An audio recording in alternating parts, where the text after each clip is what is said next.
Weekly Horoscope, Aquarius. Ngayong linggo, makinig sa iyong puso. Kahit na ma-pride ka sa paggawa ng tama, mahalaga ring isaalang-alang ang iyong mga damdamin. Huwag itong baliwalain. Pakinggan ang nasa ilalim ng iyong puso. Kung ano ang tunay na ninanais mo. Aries, huwag mag-focus sa nakaraan, sa mga bagay na iniwan mo na. Dahil marami kang magagandang kaganapan sa iyong kinabukasan. Kahit na mamiss mo ang mga tao o lugar o mga karanasan mula kahapon, kailangan mong tandaan na ang bukas ay magiging mas maliwanag. Cancer, huwag kalimutang ipagdiwang ang mga maliit na tagumpay pag may magandang nangyari. May tendency kang baliwalain ito at mag-focus sa masama na isang bagay na kailangan mong baguhin. Kailangan mong yakapin ang iyong sarili at purihin ang sarili kapag nagawa mong maayos ang isang bagay. Capricorn, manatiling may pag-asa kahit na mukhang lahat ay mali. Ginagawa mo ang iyong best. Huwag mong batuhin ang iyong sarili kapag may mga pagkukulang o hindi natutupad agad ang iyong mga layunin.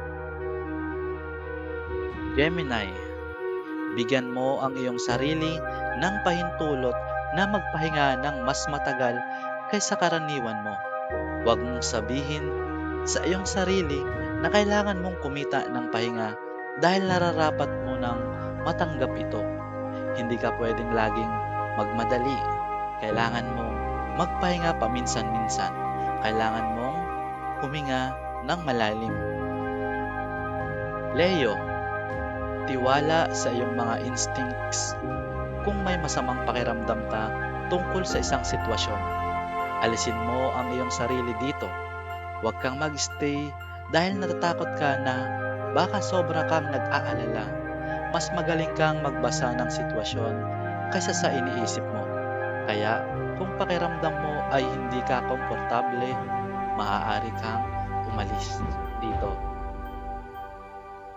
Libra, maging tapat sa iyong sarili.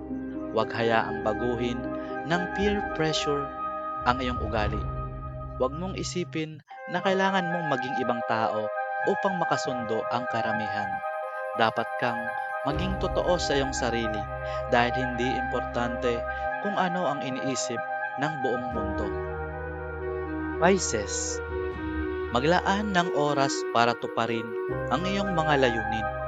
Itigil ang pag-aaksaya ng oras, itigil ang paggawa ng mga dahilan kung bakit mo dapat ito gawin bukas o kung bakit hindi mo dapat ito gawin. Gawin na lang ang bagay. Pasalamat ka na nagawa mo ito. Sagittarius, huwag baliwalain ang iyong iniisip para sundan ang iyong puso. Kailangan mong isaalang-alang ang parehong opinyon. Hindi mo dapat baliwalain ang katuwiran. Hindi ka dapat masyadong maging impulsive nang hindi iniisip ang mga kahihinatnan. Scorpio, magbigay ng mga komplemento kapag ito ay pumapasok sa iyong isipan.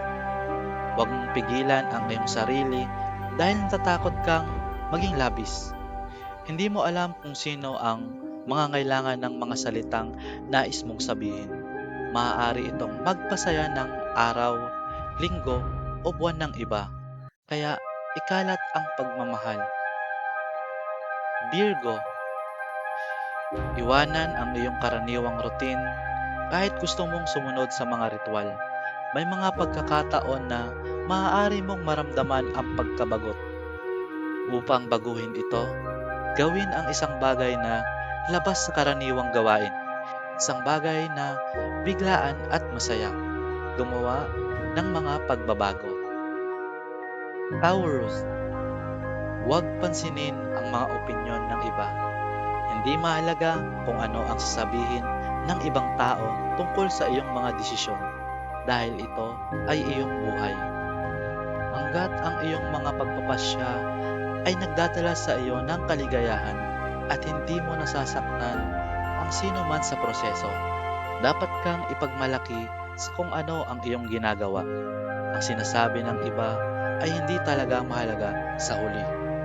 Maraming salamat po at yun po ang ating weekly horoscope.